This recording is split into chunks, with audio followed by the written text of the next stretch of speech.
رہے ہیں کہ نظر کے بارے میں پوچھ رہے ہیں. نظر کہ گاؤں میں لوگ کہتے ہیں کہ کوئی بھی نئی چیز لو تو نظر لگتی ہے. دیکھو اس میں نظر تو برحق ہے، لگنے کا امکان ہوتا ہے، لیکن ہر وہ چیز جس کا امکان ہو ضروری نہیں ہے کہ وہ لازمی ہو بھی جائے. امکانات کی دنیا تو بہت بڑی ہے نا، اس میں افراط اور تفریط ہے. کچھ لوگ تو ایسے ہیں جو نظر کے وجود ہی کو نہیں مانتے، وہ کہتے ہیں نظر سرے سے لگتی ہی نہیں ہے. اور کچھ لوگ کہتے ہیں ایسے ہیں کہ اس میں بہت مبالغہ کرتے ہیں، ان کو ہر وقت لگ رہی ہوتی ہے ان کے رائے کے مطابق کہ اس کو لگ گئی، اس کو لگ گئی، اس کو لگ گئی، یہی چلتا رہتا ہے پروگرام. تو نہ اس میں وہمی بننے کی ضرورت ہے اور نہ نظر کا انکار کرنا جائز ہے ہمارے لیے. جو لوگ نظر کا انکار کرتے ہیں نا، وہ ہیں سیکولر لوگ، لبرل لوگ، جو شریعت کو نہیں مانتے. وہ کہتے ہیں اس کی کیا دلیل ہے؟ بھائی ہمارے پاس دلائل مشاہدہ بھی دلیل ہوتی ہے، لیکن وحی خود دلیل ہے ہماری نظر میں. وحی جب نبی صلی اللہ علیہ وسلم نے بتا دیا کہ العین حق، نظر برحق ہے، تو ہمارے لیے یہ بھی ایک دلیل ہے. اب کوئی رسول کو مانتا ہی نہ ہو، اللہ کو مانتا ہی نہ ہو، تو وہ نہ مانے، وہ اس کا ہیڈیک ہے. ہم کوئی سائنسدانوں کو مجبور تھوڑی کر رہے ہیں کہ آپ نظر کو مانو. سائنسدان جنت مانتے ہیں کہ جنت ہے؟ جواب دینا. سائنسدان مانتے ہیں موت کے بعد دوبارہ زندگی ہے؟ یہ سائنس کا ٹاپک ہی نہیں ہے بھائی، سائنس یہاں تک پہنچی نہیں ہے. تو نظر تو برحق ہے، کوئی بھی اچھی چیز ہو، کوئی بھی بہت ہو، تو اس میں چانس ہوتا ہے کہ نظر لگ جائے. نبی صلی اللہ علیہ وسلم نے فرمایا اگر کوئی چیز تقدیر پر غالب آ سکتی تو وہ نظر ہوتی، اور نظر اونٹ کو ہانڈی تک پہنچا دیتی ہے. اچھا والا اونٹ ہوتا ہے، نظر لگی گیا. آپ نے دیکھا ہوگا بڑے بڑے اونچے کٹے بیل لوگ لے کر آتے ہیں بقرعید کے دنوں میں، بعض دفعہ نظر لگتی ہے دھڑام سے گر جاتے ہیں، بعض دفعہ ویسے ہی گر جاتے ہیں غربت مہنگائی سے متاثر ہو کے، لیکن بعض دفعہ نظر بھی لگتی ہے. تو ہمارے پاس جو نظر کے برحق ہونے کی دلیل ہے وہ رسول اللہ صلی اللہ علیہ وسلم کا قول.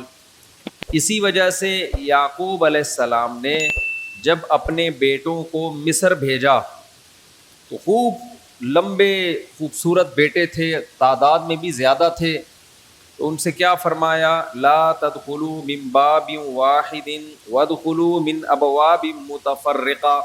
اے میرے بیٹو، ایک دروازے سے داخل نہ ہونا، متفرق دروازوں سے داخل ہونا.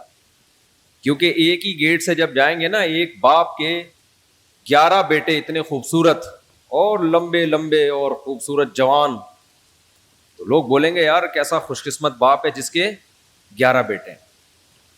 سمجھتے ہو کہ نہیں سمجھتے؟ آج کل تو فیملی پلاننگ نے نظر کا چانس ہی ختم کر دیا. 2 بچے ہوتے ہیں وہ بھی اچھے نہیں ہوتے. تو یہاں قرآن سے بھی ہمیں، حدیثوں سے بھی پتہ چلتا ہے کہ امکان ہے. لیکن ایک بات یاد رکھو، دنیا میں یہ بہت امپورٹنٹ بات ہے، کاش اس کو سمجھ جاؤ. یہ تجربوں کا نچوڑ ہے جو میں آپ کے سامنے پیش کر رہا ہوں.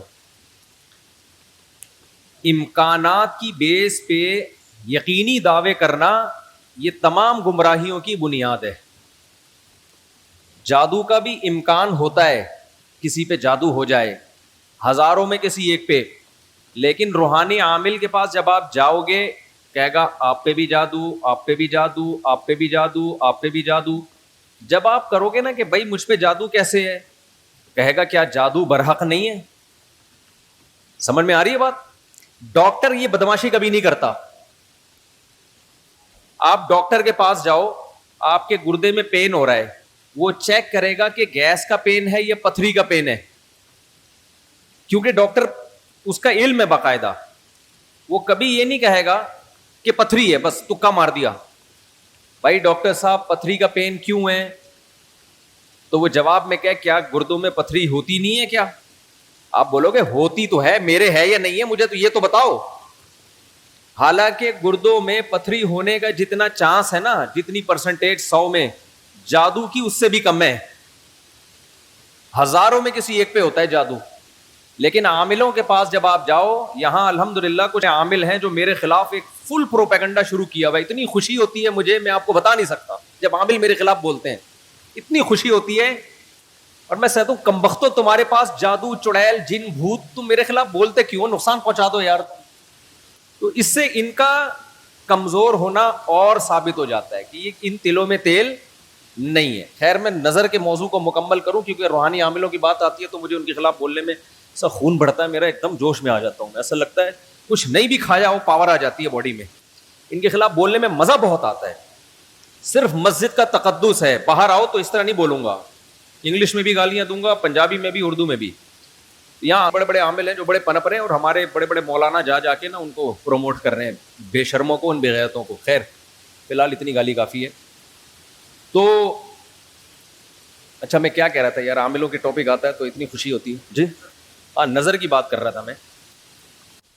تو نظر میں جو ہے نا لگنے کا چانس ہوتا ہے, یہ ہے, لیکن چانس سے فائدہ اٹھا کے ہر ایک کو یہ کہنا کہ تم پہ جادو ہے, تم پہ نظر ہے, تم پہ یہ ہے. ڈاکٹر یہ کام نہیں کرتا. شوگر کا چانس ہوتا ہے آپ کو کہ شوگر ہے, لیکن یہ تو نہیں کہ ڈاکٹر جب تک کمپلیٹلی تحقیق نہ کر لے, ڈاکٹر نہیں کہے گا تمہیں شوگر ہے, تمہارے گردوں میں پتھری ہے, تمہارے پیٹ میں یہ مسئلہ ہے. حالانکہ امکانات تو ہوتے ہیں, لیکن آپ یہ جو ڈرامے باز لوگ ہیں نا روحانی عامل, ان کے پاس جاؤ گے نظر ہی لگی ہوئی ہے آپ کو. لازمی کیا لگی ہے, کیونکہ جب کسی کے پاس کوئی فن نہیں ہوتا, علم نہیں ہوتا, تو وہ سب کچھ جانتا ہے. پھر سمجھ رہے, ڈاکٹر کے پاس علم ہوتا ہے کڈنی کا, لہذا تحقیق کرے گا, 100 میں 2 کو کہہ دے گا تیرے گردے خراب ہیں. عاملوں کے پاس چونکہ جن چڑیل بھوت کا علم ہوتا ہی نہیں ہے, لہذا ہر ایک پر جن بھی ہے, چڑیل بھی ہے, اور بھوت بھی ہے, اور نظر بھی ہے, اور موکل بھی ہیں, اور ہمزاد بھی ہیں, اور پتہ نہیں کیا کیا ہے, ڈرامے بازی. سمجھتے ہو؟ جب ان کو بولو کہ کیا دلیل ہے, تو بھائی امکانات کی دنیا میں امکان کہ فلانے پہ لگ گئی تھی, فلاں پہ لگ گئی تھی, تو خوب سمجھ لو امکانات کی بیس پہ یہ کہنا کہ ابھی دیکھو ایک مولانا صاحب کا کلپ آیا, انہوں نے کہا کہ نبی صلی اللہ علیہ وسلم نے فرمایا کہ ہر بیماری کی دوا اللہ نے رکھی ہے دنیا میں, یہ صحیح حدیث ہے. پھر انہوں نے ایک دوا بتائی کہ یہ شوگر کی بہترین دوا ہے. بھائی آپ ڈاکٹر ہو, آپ سائنٹسٹ ہو, کہہ رہے میں نے یہ کہیں سے نکالی ہے. ڈاکٹر کہہ رہے ہیں شوگر ایک اسٹیج پہ پہنچنے کے بعد لا علاج ہے, یہی کہتے ہیں نا ڈاکٹر. بھائی شوگر ایک اسٹیج پہ پہنچ جائے تو وہ کیا ہو جاتی ہے, اب ٹھیک نہیں ہو سکتی, کنٹرول کرنی پڑے گی, لبلبا ٹھیک نہیں ہوگا آپ کا. لیکن انہوں نے کہا کہ دیکھو ہر بیماری کی اللہ نے شفا پیدا کی ہے, تو یہ میڈیسن, یہ کوئی دیسی نسخہ ہے, یہ شوگر ٹھیک کر دے گا. اب دلیل کیا دے رہے ہیں, ہر بیماری کی اللہ نے دوا پیدا کی, یقیناً کی ہے, لیکن کیا وہ آپ کو معلوم ہے, کیا وہ دوا یہ ہے جو آپ پیش کر رہے ہیں, اس کی کیا دلیل ہے؟ بھائی بہت ساری دوائیں لوگوں کو معلوم نہیں ہے.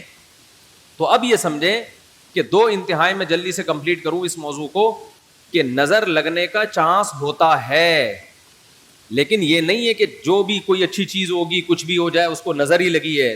تو یہ وہم کی دنیا سے باہر نکلنا چاہیے.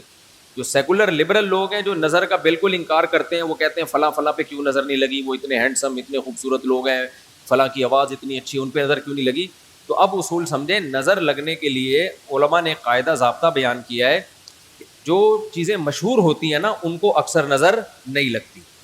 نظر ہمیشہ اچھمبے کی چیز کو اچانک, جیسے میں لوگوں سے کہتا ہوں بھائی آپ انتہائی غریب تھے, سائیکل بھی نہیں تھی آپ کے پاس, اچانک آپ کے پاس بہت زیادہ پیسہ آ گیا, اور علاقہ بھی وہی ہے, رہتے اسی غریبوں کے محلے میں ہو, گندے نالے پہ رہتے ہو, سائیکل پہ تھے, اچانک لینڈ کروزر آ گئی آپ کے پاس. یہ جو اچانک والا کام ہوا ہے نا, اس میں نظر لگنے کا چانس ہوتا ہے. سمجھ میں آ رہی ہے بات؟ اب دیکھو یعقوب علیہ السلام کے بیٹے مصر میں ان کے ساتھ ہی رہتے تھے, سوری مصر میں نہیں, شام میں ساتھ رہتے تھے. وہاں یعقوب علیہ السلام نے نظر سے بچنے کا یہ والا اہتمام ہمارے علم میں نہیں ہے کہ بچوں کو کہو دروازے سے الگ الگ جایا کرو, ایک ہی دروازے سے. لیکن جب مصر جا رہے ہیں نا, اجنبی جگہ ہے, وہ لوگ یعقوب علیہ السلام کے بیٹوں سے مانوس نہیں ہیں. وہاں یعقوب علیہ السلام نے کہا ایک نئی جگہ پہ جا رہے ہو, اچانک اتنے بیٹے جب لوگ دیکھیں گے نا خوبصورت, وہاں چانس ہے. تو اس سے پتہ چلتا ہے کہ اپنی نعمت کو آہستہ آہستہ ایکسپوز کرنا چاہیے. سمجھتے ہو کہ نہیں سمجھتے؟ آہستہ آہستہ کیا کرنا چاہیے؟ پہلے پہلی ہو پھر دوسری, استغفر اللہ, یعنی آہستہ آہستہ. ایک کمارا آدمی جس کو کوئی رشتہ نہیں دے رہا, اچانک 4 بیویاں لے کے گھوم رہا ہے, تو چانس ہوتا ہے اس کے نظر لگنے کا. اس لیے ایک دم سے نہیں, تھوڑا تھوڑا آہستہ آہستہ. پہلے پہلی ہوگی, دوسری میں کچھ پٹو گے, تھوڑی بےزتی ہوگی, تھوڑی عزت ہوگی, کچھ لڈو کچھ گالیاں مل جل کے, پھر تیسری. تو اس طرح کر کے چلانا, ٹھیک ہے. تو اچانک کوئی نعمت آتی ہے تو اس پہ نظر لگنے کا چانس ہوتا ہے. دوسری بات یہ ہے کہ نظر سے بچنے کے لیے جو نبی صلی اللہ علیہ وسلم نے دعائیں بتائی ہیں, ان دعاؤں کا اہتمام کرنا چاہیے. اعوذ بکلمات اللہ التامہ من کل شیطان وہامہ ومن کل عین لامہ, یہ دعا پڑھنی چاہیے. اور اپنی نعمت کا اظہار ان لوگوں کے سامنے کرنا چاہیے جو آپ سے محبت کرتے ہیں, وہ خوش ہوں گے. بعض دفعہ انسان دوسرے سے محبت کے دعوے کرتا ہے لیکن جیلس ہو جاتا ہے. وہ جب آپ اس کو بتاتے ہیں نا میرے پاس اتنا پیسہ, میری ارننگ اتنی ہو گئی, تو وہ اندر اندر سے جل رہا ہوتا ہے. تو حاسد کی نظر لگنے کا چانس زیادہ ہوتا ہے. سمجھتے ہو؟ تو اپنی نعمت ہر ایک کے سامنے نہیں بیان کرنی چاہیے. بعض دفعہ اپنی نظر بھی لگتی ہے انسان کو, تو خود پسندی میں عجب میں مبتلا نہیں ہونا چاہیے. جب بھی کوئی نعمت ہو آدمی کیا کہے, اللہ کی دین ہے بھائی, میرا کمال نہیں ہے. کس کی دین ہے؟ یہ اللہ کی دین ہے. تو ان چیزوں کے اہتمام سے نظر کا چانس کم ہو جاتا ہے. باقی عاملوں کے پاس نہ نظر کا کوئی علاج ہے سوائے مسمرزم کے. دماغ کو کنٹرول کر کے کچھ الٹی سیدھی چیزیں آپ کی کھوپڑی میں ڈال دیتے ہیں, تو اس سے آپ سمجھتے ہو کہ میں ٹھیک ہو رہا ہوں. ٹھیک نہیں ہوتے, آپ مینٹلی تھوڑا سا کیا ہو جاتے ہو, مطمئن ہو جاتے ہو. اور ان کا اپنا دماغ بھی خراب ہوتا ہے, آپ کا بھی دماغ خراب کرتے ہیں. سمجھتے ہو؟ اچھا, میں جب عاملوں کے خلاف بولتا ہوں لوگ کہتے ہیں یہ 2 نمبر عاملوں کے خلاف ہے. بالکل غلط بات. میں 1 نمبر عاملوں کے خلاف, یہ ذہن میں رکھو. 2 نمبر کو تو میں لفٹ ہی نہیں کراتا. میں ان عاملوں کے خلاف ہوں جن کو علماء بزرگان دین سمجھتے ہیں کہ بہت بڑی پہنچی ہوئی چیز ہے یہ. میں ان کو 2 نمبر سمجھتا ہوں. یہ کخ بھی نہیں کر سکتے. سمجھتے ہو؟ یہ کچھ بھی نہیں کر سکتے, چاہے امریکہ میں ہو, چاہے جاپان میں ہو, چاہے پاکستان میں ہو, چاہے کراچی میں ہو, چاہے پنجاب میں ہو, سب ایک جیسے ہیں. تو اس لیے اپنے آپ کو بچاؤ ان فضول لوگوں سے. اچھا بھائی, حضرت محمد صلی اللہ علیہ وسلم پر جادو کے اثرات سے متعلق اہل سنت کا کیا عقیدہ ہے؟ نبی پر جادو ہوا تھا, بخاری مسلم سے ثابت ہے, لیکن ہوا کیوں تھا؟ آپ کہیں گے نا ایک طرف تو آپ کہہ رہے ہیں جادو اتنی آسان نہیں ہے, ہزاروں میں کسی ایک پہ, تو پیغمبر پہ ہو گیا. دیکھو کچھ چیزیں نبی صلی اللہ علیہ وسلم کے ساتھ ایسی ہوئی ہیں جن میں کوئی حکمت تھی. یہودی آپ کو جادوگر کہتے تھے, جادوگر جادوگر. اللہ نے تھوڑا سا اثر ہونے دیا تاکہ یہودیوں کو الزام لگانے کا موقع نہ ملے. جادوگروں پہ جادو کا اثر نہیں ہوتا, تو تھوڑا سا اثر اللہ نے ہونے دے دیا. اتنا اثر کہ آپ کبھی کبھار بھولنے لگے کچھ چیزیں, کچھ کام کیا ہوتا آپ کو یاد نہ ہوتا. اس سے زیادہ اثر نہیں ہوا آپ کے اوپر. اور یہ اثر اس لیے اللہ نے ڈالا تاکہ لوگوں کو یقین آ جائے آپ بشریت میں کامل ہیں اور آپ جادوگر نہیں ہیں. اصل مقصد یہ الزام کی نفی تھی. اگر یہ اتنا آسان ہوتا تو ابو بکر پہ کیوں نہیں ہو گیا میرے بھائی, حضرت عمر پہ کیوں نہیں ہو گیا, حضرت عثمان پہ کیوں نہیں ہو گیا, سیدنا علی پہ کیوں نہیں ہو گیا؟ یہ تو ایک تماشا بنا لیتے لوگ. فرعون کے موسیٰ علیہ السلام کے مقابلے میں جادوگر آئے ہیں. آپ لوگ کو آواز صحیح آ رہی ہے؟ گونج تو نہیں رہی ہے آواز؟ مجھے تو گونج رہی ہے آواز. بھائی موسیٰ علیہ السلام کے مقابلے میں جادوگر آئے. قرآن کہتا ہے یخیل الیہ من سحرہم انہا تسعی. جادوگروں نے دماغ کو ایسا کیپچر کیا ہے کہ دیکھنے میں ایسا لگا کہ یہ لاٹھیاں نہیں بلکہ سانپ ہیں. حقیقت میں وہ لاٹھیاں سانپ نہیں بنی تھیں, دماغ میں کچھ انہوں نے ایسا کیا ہے نا کہ یخیل, خیال پیدا ہوا کہ یہ لاٹھیاں نہیں بلکہ کیا ہے, سانپ. دیکھو انبیاء کے دماغ کو ایسے کیپچر نہیں کیا جا سکتا, لیکن اللہ نے یہاں ہونے دیا. موسیٰ علیہ السلام کو بھی ایسا لگا کہ یہ لاٹھیاں نہیں بلکہ کیا ہے, سانپ ہیں. اس میں حکمت تھی نا تاکہ مقابلہ تو ہو. اب سوال پیدا ہوتا ہے جب موسیٰ علیہ السلام مقابلہ جیت گئے, فرعون نے دھمکی دی جادوگروں کے کہ تمہارے ہاتھ پاؤں کاٹ کے میں قتل کر دوں گا, تو جادوگر وہی رسیاں دوبارہ فرعون کی طرف پھینک دیتے کہ تو قتل کر کے دکھا ہمیں. کیا خیال ہے بھائی؟ یا وہ فرعون پہ جادو کر دیتے. ہوا جادو فرعون پہ؟ بولتے کیوں نہیں؟ مجھے تو لگ رہا ہے آپ لوگ پہ ہو گیا. نہیں ہوا نا فرعون پہ جادو. بھائی جادوگر ہزاروں جادوگر تھے, سینکڑوں تو تھے ہی. انہوں نے سوچا کہ یار تو ہمیں دھمکی دے رہا ہے, انتر منتر کلی کل انتر ہو جا منتر چھو, یوں کرتے فرعون ٹیڑھا ہو جاتا. فرعون کی ساس کو کچھ چیزیں سکھا دیتے. کیا خیال ہے؟ جٹھانی فرعون کی زوجہ جو تھی حضرت آسیہ رضی اللہ عنہا, ان کو کہہ دیتے کہ تم اپنی ساس سے کچھ کروا دو یا جٹھانی سے وغیرہ وغیرہ جو بھی ہے. تو ایسا نہیں ہوتا بھائی. فرعون نے دھمکی دی اور ہاتھ پاؤں کاٹ کے ان سب کو شہید کر دیا, کچھ بھی نہیں ہو سکا. ایسا نہیں ہوتا. جادوگروں کو ایک ماحول چاہیے, اسی میں وہ سب کچھ کرتے ہیں. تو یہ ہم سے زیادہ کمزور ہوتے ہیں, ان سے ڈرنے کی بالکل ضرورت نہیں ہے. دنیا میں سب سے کم اگر ڈرو نا تو عاملوں سے اور جادوگروں سے سب سے کم ڈرا کرو. جیسے کہ پولیس والے ان سے بالکل بھی نہیں ڈرتے. اکثر آپ نے دیکھا ہوگا ریڈ پڑتی ہے نا پولیس والوں کی عاملوں کے پاس, تو پولیس والے جاتے ہیں, پولیس میں جو گٹکا کھانے والا ہے نا وہ اٹھا کے لے آتا ہے عامل کو, تھانے میں بند کر دیتا ہے. عامل اس کا کچھ بھی نہیں بگاڑ سکتا. سوچو جو عامل ایک گٹکا کھانے والے پولیس والے کے سامنے کچھ نہیں کر سکتا, وہ اس عامل کی پوری ٹیم کو اٹھا کے لاک اپ کر دیتے ہیں یہ لوگ. وہ سنگدل محبوب تمہارے قدموں میں کہاں سے لا سکتا ہے؟ وہ سنگدل محبوب تمہارے قدموں میں کہاں سے لا سکتا؟ تو یہ دنیا کے سب سے کمزور, سب سے ضعیف قوم روحانی عامل ہوتے ہیں, لیکن دماغ کا کھیل ہے سارا. تو لوگ ان سے ڈر رہے ہوتے ہیں. نہیں ڈرو تو آپ طاقتور ہو, سمجھتے ہو. آج مجھے ایسا لگ رہا ہے گلوکوز کی 3 بوتلیں چڑھا لی میں نے. تو عاملوں کے خلاف بولتا ہوں اتنی, کیونکہ عامل میرے خلاف بہت سرگرم ہو گئے ہیں آج کل. ابھی علماء کا ایک وفد گیا کسی عامل کے پاس, وہ وفد پہلے میرے پاس آیا, گپ شپ ہوئی, بیٹھے, میں نے ان کو رات کو کھانے کی دعوت دی. انہوں نے کسی سے ملنے جا رہے تھے, مجھے نہیں پتا کسی عامل کے پاس گئے. اس عامل نے میرے خلاف اتنا بولا کہ انہوں نے میری دعوت ہی کینسل کر دی کہ یار یہ مفتی صاحب تو 2 نمبر ہے معاذ اللہ, انہوں نے اپنی طرف سے اس عامل کی باتوں میں آ کے. تو جب انہوں نے کسی نے مجھے بتایا, میں نے کہا اچھا ہے اللہ نے تمہاری قسمت میں یہ عامل رکھے ہوئے ہیں, تم جیسے فضول لوگوں سے اللہ نے مجھے نجات عطا فرمائے گا. تو جو 1/3 میدان جنگ سے بھاگ جائیں گے, نبی صلی اللہ علیہ وسلم نے فرمایا ان کی توبہ کبھی قبول نہیں ہوگی. جو 1/3 شہید ہو جائیں گے وہ افضل ترین شہداء ہوں گے اس وقت کے, اور 1/3 کو اللہ تعالیٰ غلبہ عطا فرمائیں گے. ایک واقعہ تو ہمیں قرب قیامت میں نبی صلی اللہ علیہ وسلم سے یہ ملتا ہے صحیح حدیث سے. دوسرا ہمیں یہ ملتا ہے کہ قرب قیامت ہی میں مسلمان قسمہ پرسی کا شکار ہوں گے. تو تلاش کریں گے حضرت مہدی کو, کیونکہ حضرت مہدی وہ شخصیت ہیں جن پہ تمام نیک لوگ جمع ہو جائیں گے اور وہ مسلمانوں کی میدان جنگ میں کمانڈ کریں گے, جہاد میں کمانڈ کریں گے.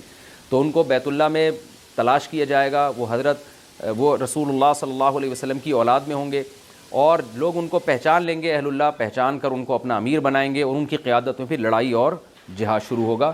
اور یہ لڑائی جب دمشق میں لڑائی ہو رہی ہوگی تو دمشق میں عصر کی نماز کے وقت حضرت مہدی, میں نے جو یہ کہا کہ دمشق میں لڑائی ہو رہی ہوگی, مقصد یہ نہیں ہے کہ دمشق کوئی میدان جنگ بنا ہوا ہوگا, مقصد یہ ہے کہ وہ مجاہدین کا لشکر دمشق میں ہوگا عصر کی نماز کے وقت. لڑائی چاہے کسی اور میدان میں ہو رہی ہو, لیکن احادیث میں ہمیں دمشق کا تذکرہ ملتا ہے. تو دمشق میں حضرت شام کا تذکرہ ملتا ہے, اور جو قرائن ہمیں ملتے ہیں وہ دمشق کی ایک خاص مسجد ہے. وہ مسجد حضرت مفتی تقی عثمانی صاحب اور مفتی رفیع عثمانی صاحب نے اس کو ہائی لائٹ بھی کیا, لیکن وہ یقینی نہیں ہے, یہ خوب سمجھیں, انہوں نے اس کا بھی تبصرہ کیا کہ اس کے بارے میں کوئی یقین نہیں ہے.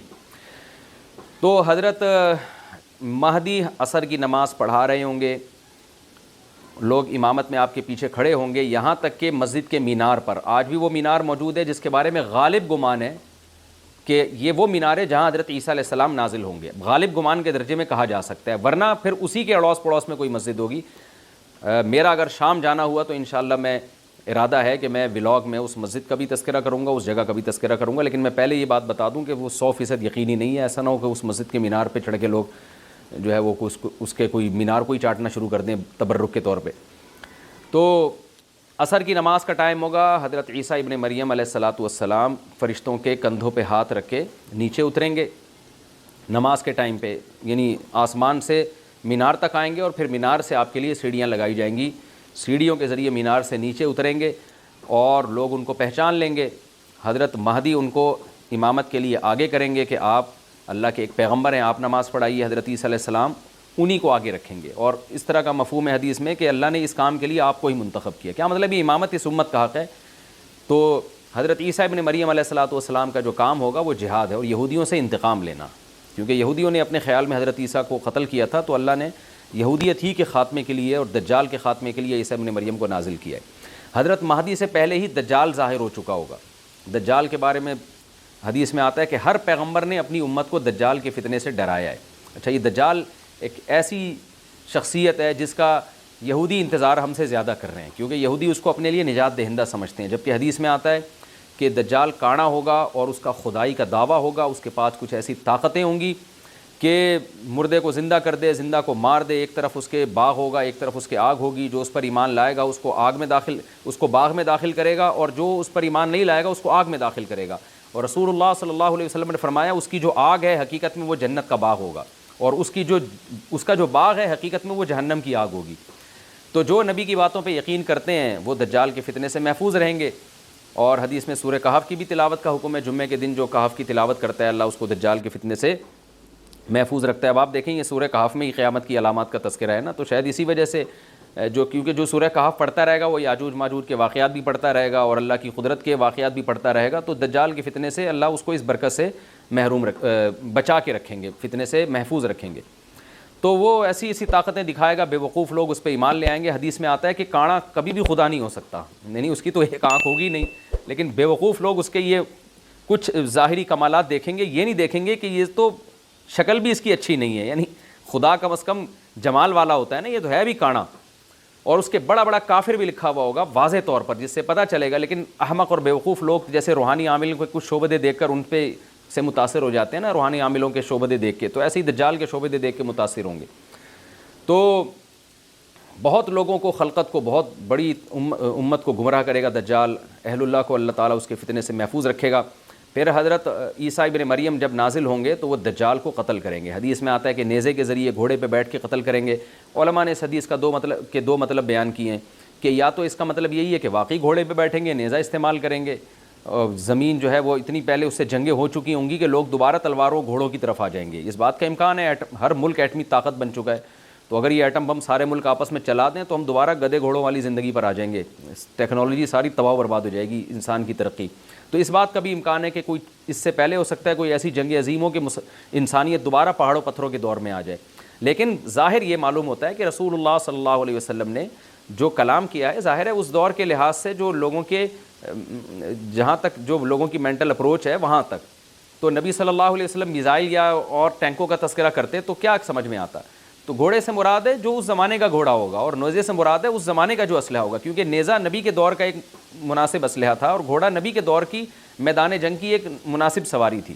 تو اس سے یہ بھی پتہ چلتا ہے کہ ہو سکتا ہے عیسیٰ ابن مریم نیزے کے بجائے کلاشنکوف کا استعمال کر لیں، تو یعنی وہ نیزہ جو ہے وہ اس کلاشنکوف کی یا جو بھی اسلحہ اس وقت حضرت عیسیٰ ابن مریم استعمال کریں گے اس کی ایک تعبیر ہے، تو اس کا بھی پورا امکان ہے۔ تو ہمیں بہرحال اتنا ایمان ہمارے لیے ضروری ہے کہ دجال کو قتل کرنے والی جو ذات ہے، جو شخصیت ہے، وہ عیسیٰ ابن مریم علیہ الصلاۃ والسلام ہے۔ تو حضرت عیسیٰ کے ذریعے اللہ تعالیٰ دجال کو قتل کریں گے، اور حضرت عیسیٰ کی قیادت میں زبردست جہاد ہوگا۔ حدیث میں آتا ہے کہ عیسیٰ ابن مریم اس دنیا کو امن سے بھر دیں گے، اتنا امن ہو جائے گا اور اتنی مالی فراوانی ہوگی، اتنی مالی، کیونکہ دنیا میں مال بہت ہے، ڈسٹریبیوشن صحیح نہیں ہے، جو تقسیم ہے نا مال کی وہ ظالمانہ ہے، جس کی وجہ سے غریب سے غریب تر ہے، امیر سے امیر تر ہے۔ حضرت عیسیٰ ابن مریم ایسا نظام قائم کریں گے کہ جس سے مال کی صحیح تقسیم ہو، اور لوگ اٹھیں گے زکوٰۃ کا مستحق تلاش کریں گے اور لوگوں کو زکوٰۃ کا مستحق نظر نہیں آئے گا، غریب تلاش کرنا مشکل ہو جائے گا۔ یعنی ایک آدمی، حدیث کے مفہوم ہے کہ زکوٰۃ لے کے گھومتا رہے گا اور اس کو کوئی غریب نہیں ملے گا، اتنی مالی فراوانی ہو جائے گی۔ پھر ترمذی کی روایت میں آتا ہے کہ اللہ کی طرف سے برکتیں ایسی نازل ہوں گی کہ بڑے بڑے انار پیدا ہوں گے، بڑے بڑے انگور پیدا ہوں گے، زمین اپنی برکتیں کھول دے گی، اور حضرت عیسیٰ علیہ السلام خنزیر کو بھی دنیا سے ختم کر دیں گے، خنزیر کی نسل کو ختم کر دیا جائے گا، وَيَضَعُ الْجِزْيَةَ، اور جزیہ کا نظام ختم، اما الاسلام و اما السیف، یا تو تلوار یا اسلام، اس کے علاوہ نہیں۔ تو نبی صلی اللہ علیہ وسلم کو اللہ نے جس مقصد کے لیے دنیا میں بھیجا تھا، اس مقصد کی جو تکمیل ہے وہ عیسیٰ ابن مریم کے ذریعے۔ باقی اس میں حکمتیں کیا ہیں اس پر میرے الگ سے بیانات موجود ہیں کہ اللہ نے حضرت عیسیٰ ابن مریم کا انتخاب کیوں کیا اس کام کی تکمیل کے لیے، اسی امت میں کوئی کیوں منتخب نہیں کر لیا، یا یہ کہ پیغمبر صلی اللہ علیہ وسلم ہی کے ذریعے پوری دنیا میں اسلام کو غالب کر دیا جاتا، اس میں کیا حکمتیں ہیں، اس پر میرے الگ سے بیانات موجود ہیں۔ ابھی تو میں کوشش کرتا ہوں کہ تفسیر سے میں جو ٹو دا پوائنٹ بات ہے اس سے یہاں اس لیکچر میں نہ ہٹوں۔ تو اسی وقت حضرت عیسیٰ ابن مریم اس کو یاجوج ماجوج کو قتل کریں گے اور دنیا انصاف سے بھر جائے گی، اور اللہ تعالیٰ نے جو پیغمبروں کو دنیا میں بھیجا تھا اس کا مقصد کیفیت اور کمیت دونوں لحاظ سے حاصل ہو جائے گا۔ اس کے بعد پھر آہستہ آہستہ دنیا میں زوال شروع ہوگا، اور پھر جب پوری دنیا کے لوگ زوال کا شکار ہوتے ہوتے کفر کی طرف جائیں گے، گناہوں کی طرف، اور حدیث میں آتا ہے جب تک ایک شخص بھی اللہ کا نام لینے والا ہوگا اس دنیا پر قیامت نہیں آئے گی، یہاں تک کہ آخری شخص جب دنیا سے اٹھے گا جو اللہ کا نام لیا کرتا تھا، تو اس کے بعد اللہ تعالیٰ سور پھونکیں گے، جبریل کو حکم دیں گے سور پھونکنے کا، اور اس دنیا کو تباہ و برباد کر دیا جائے گا۔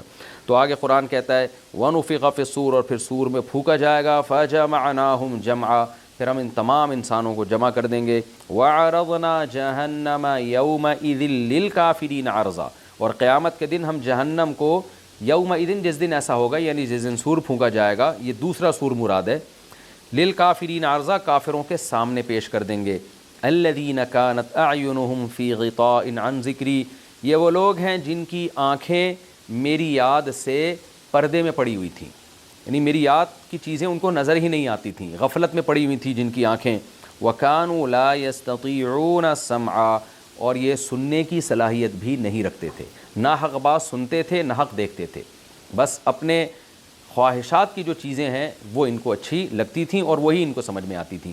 تو یہ ہمارا رکوع الحمدللہ کمپلیٹ ہو گیا۔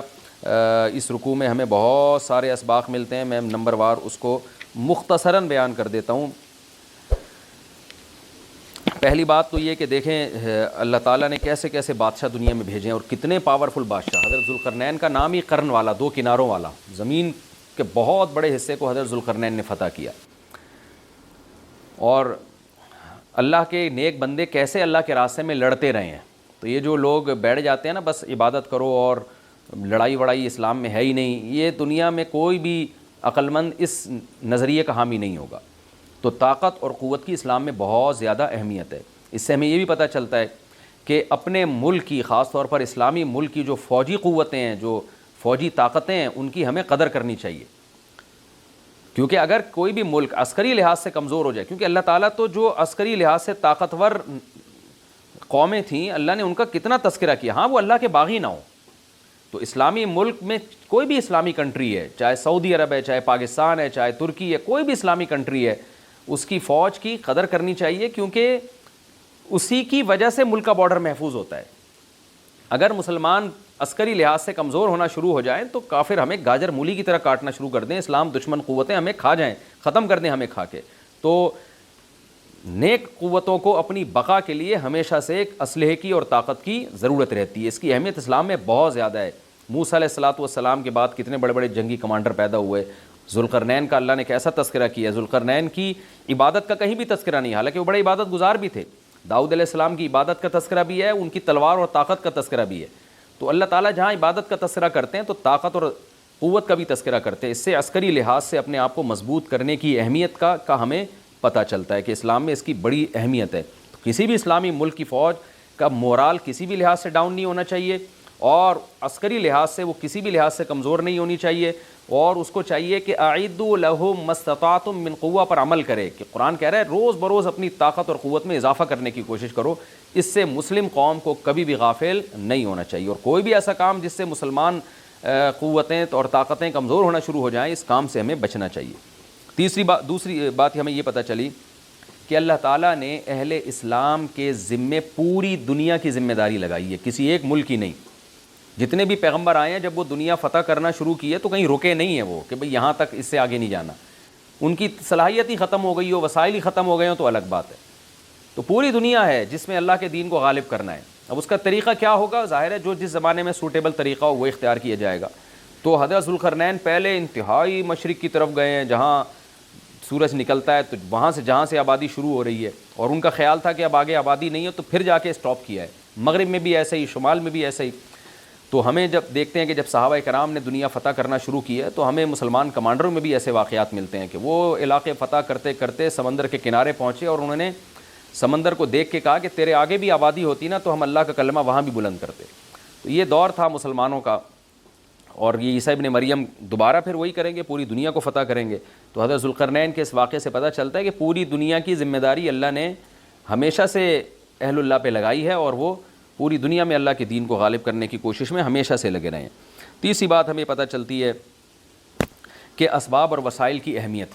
حضرت ذوالقرنین نے جب اتنا پہاڑوں کے بیچ میں اتنا یعنی لوہے کی پلیٹیں لگا کے تانبا پگھلا کے آہنی دیوار بنائی ہے تو خوش ہوئے ہیں، ہذا رحمت من ربی، یہ میرے رب کی رحمت ہے، تبھی تو اللہ کا شکر ادا کیا نا، خوشی پہ ہی شکر ادا کیا جاتا ہے۔ تو اس سے یہ بھی پتہ چلتا ہے کہ سائنس اور ٹیکنالوجی، دیکھیں یہ کام ٹیکنالوجی کے بغیر ممکن نہیں تھا، تبھی تو اس قوم نے کہا نا ذوالقرنین سے کہ ہم پیسے آپ کو دیں گے، لیکن ہمارے پاس وہ وسائل نہیں ہیں، وہ ٹیکنالوجی نہیں ہے ہمارے پاس۔ اور بظاہر ایسا لگتا ہے کہ ان کے پاس لوہا بھی تھا، تانبا بھی تھا، کیونکہ حضرت ذوالقرنین اب یہ تو نہیں ہے نا کہ زمین کے مشرق کی طرف دوبارہ لوہا جمع کرنے گئے ہوں، تو وہیں سے جو کچھ ہوگا نکالا ہوگا۔